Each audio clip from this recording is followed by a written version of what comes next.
आगकू आसुची रथयात्रा। आज चलतु रथयात्रा स्पेशल गोटे पलौ बनैबा जोटा कि खूब कम समय रे आ गोटे नुआ उपाय रे बनैबा। नमस्कार, मु रश्मि यूट्यूब रे आपण समस्त को स्वागत। आशा करुच्ची आपण मानकु आजिर एही रेसिपीटी निश्चय भल लागिबो। वीडियो को फुल वॉच करिवे। जदि आपण मानकु आजिर एही रेसिपीटी भल लागे वीडियो को लाइक करिवे, शेयर करिवे। चैनल जदि नुआ अछंती सब्सक्राइब तो निश्चय करदेबे। एबे चलंतु स्टार्ट करिबा आजिर रेसिपी। आजिर ही पलौ बनैया प्रथमे आमको अरुआ चाउल दरकार। मुझे गोटे मेजरमेंट कप रे 2 कप अरुआ चाउल नहीं जाइए। आपण क्वांटिटी हिसाब रे अरुआ चाउल कम अधिक करी नहीं पारिबे।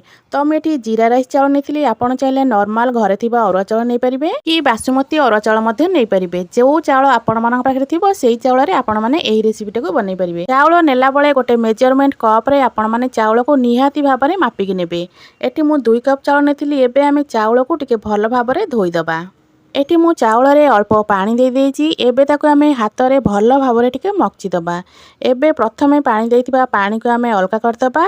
आउ थरे रु 2 थर पानी देकी ताको भल भाव में आमे टिके धोई किना नै आसीबा। तो एटी देखंतु ए पानी टाको मु अलगा कर दउची। एबे चाउल को भल भाव में धोई किना नै आसी। एबे धोई की रखिथिबा चाउल को गोटे जाली रे आमे छाणी दबा।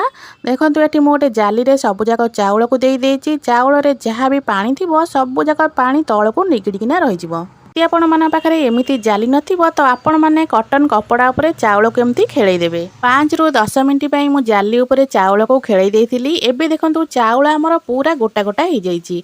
तो चाउल टिके सुखी मध्य जाइछि। एबे गोटे बड़ जागा नबा सब जाक चाउल को आमे सेथिरे देइ दबा। एबे सेथिरे दबा स्वाद अनुसार लूण, हळदी गुंड दबा हाफ चामच रु कम देइथिली गोलमरिच गुंड। टिके राग राग लागिबो, बहुत बढ़िया टेस्ट आसीबो। एबे सेथिरे मु दउछि 2 चामच भलिया चीनी। यही पलौ रे आपण माने मिठा टिके कम यूज करेंगे।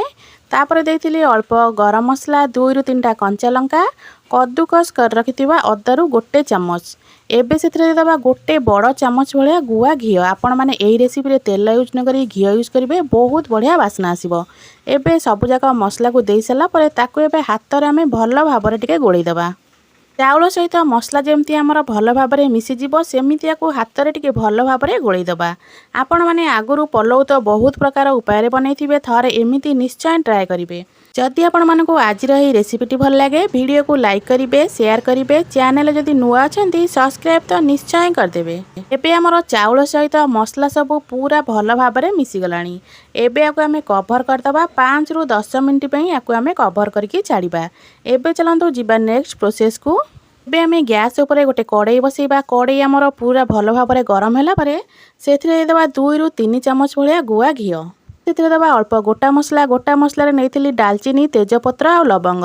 सब गोटा मसला को टिके आमे भाजी दबा। गोटा मसला हमर टिके भाजी हो सारा परे सेथिरे एबे 7 रु 8टा भलिया देई दबा काजू को आमे एथिरे एबे भल भाव में टिके भाजीबा। गैस रो फ्लेम को एई टाइम रे आपण माने लो ही रखिथिबे। काजू आमर टिके भाजी हो गला परे एबे सेथे दे दोची गोटे चामच भलिया गोटा जीरा को दे सारा परे ताको आपण माने एठी भल भाव में भाजीबे। जदि आपण माने एही रेसिपी रे किसमिस यूज करियो चाहंतिबे तो एही स्टेज रे आपण माने एठी किसमिस यूज करि परिबे। एठी हमर काजू आ जीरा सब भल भाव में भाजी हो गलानी। एही स्टेज रे आमे मसला गोळेकी रखिथिबा चाउल को एठी आमे ऐड कर दबा। एठी एबे आमे चाउल को भाजीबा। गैस रो फ्लेम को मीडियम कर देबे। मीडियम फ्लेम रे एठी आमे 2 रु 3 मिनिट पर्यंत चाउल को एठी आमे भाजीबा। बिल्कुल भी फ्लेम को हाई करिवेनी, नहले चाउल हमर तळु लागि जिवो।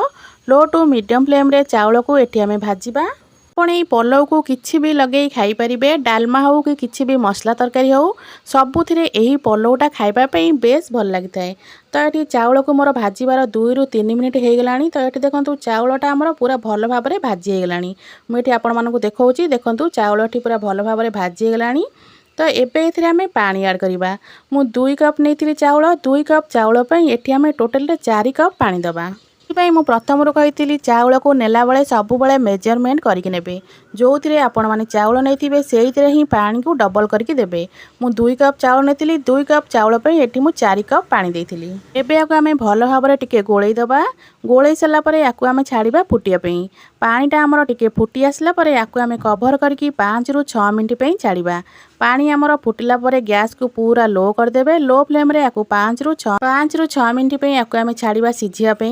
5 रु 6 मिनिट हो गलानी एठी याकू एबे मु कवर काढुची। तो देखंतु एठी आमर पलौटा प्राय तो 70 रु 80% भलिया हो गलानी। आकू एबे आमे गोळेबा। तो देखंतु तळे आमर अल्प अल्प पानी अछि। तो एबे आकू मु भल भाबरे टिके आउ गोळेई दउची, माने मिसेई दउची टिके भल भाबरे। आकू मिसेई सारा परे गैस रो फ्लेम को आपण माने सेमिति लो रखिथिबे। लो फ्लेम रे आकू आउ 3 रु 4 मिनिट पे आमे टिके सिझिया पे छाड़िबा। चाउल को मुझे टिके तल उपर कर दूची। तल उपर कर सारा पर ताकू एबे कवर करदबा। कवर करके आउ 3 रु 4 मिनिट पे छाड़िबा भल भाबरे सिझिबा पे। 3 रु 4 मिनिट पर पलौ आमर तो प्रस्तुत हो जिवो। जहाँ भी अल्प अल्प पानी अछि पानी भी आमर पूरा सुखी जिवो।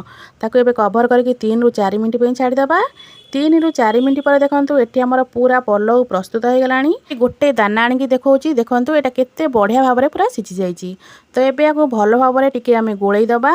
गोळेई सारा पर याकू एबे कवर करके आउ 2 रु 3 मिनिट पे छाड़िबा। गैस रो फ्लेम को टोटली ऑफ कर देबे। गैस को ऑफ करके ना आकू आउ 3 रु 4 मिनिट पे आमे कवर करके छाड़िबा। 3 रु 4 मिनिट पर पलौ आमर टिके ठंडा हो गलानी। एबे याकू मु गोटे प्लेट को काढिकी आपण मानकू देखौची। तो देखंतु पलौटा आमर केते बढ़िया हेची। देखिबा पई जेतिकी सुंदर लागुची ना खाइबा पई सेतिकी ही टेस्टी। यही पलौ सहित आपण माने किछि भी तरकारी लगे खाई परिबे। डालमा हो कि किछि भी मसला तरकारी हो। मु आज एही पलौ पई कि साधा रे गोटे आलूर तरकारी बनैथिली। आशा करूची आपण मानकू आज रही रेसिपीटी निश्चय भल लागिथिबो। जदि आपनको आज रही रेसिपीटी भल लागिथिबो वीडियो को लाइक करिवे, शेयर करिवे। चैनल जदि नुआ अछंती सब्सक्राइब तो निश्चय करदेबे। पुणी आसीबे गोटे नुआ रेसिपी नै। से पर्यंत रहउची नमस्कार। जय जगन्नाथ।